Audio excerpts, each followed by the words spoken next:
Sebelum tewas dibunuh, Kepala Biro Politik Hamas, Ismail Haniyeh, sempat bertemu Wakil Presiden ke-10 dan ke-12 Republik Indonesia, Yusuf Kala. Dalam pertemuan itu, Haniyeh memuji posisi dan peran diplomatik Indonesia dalam memberikan bantuan kemanusiaan terhadap Palestina. Dikutip dari Kompas.com, kedua tokoh tersebut bertemu di Doha, Qatar pada Jumat 12 Juli 2024.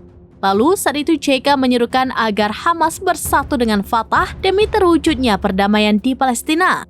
Kemudian segala bentuk kekerasan di Gaza juga harus dihentikan. Menurut JK, hal itu penting agar rekonstruksi dan rehabilitasi Gaza bisa segera dilakukan. Tidak disangka pertemuan itu menjadi yang terakhir kalinya bagi Haniyeh dengan JK. Menurut Garda Revolusi Islam atau IRGC, Haniyeh tewas dalam serangan di Iran pada Rabu 31 Juli 2024 dini hari. Serangan itu menargetkan kediaman bos Hamas di Teheran yang juga menewaskan seorang pengawal. Hamas menuduh Israel berada di balik serangan itu, namun hingga kini Zionis belum berkomentar.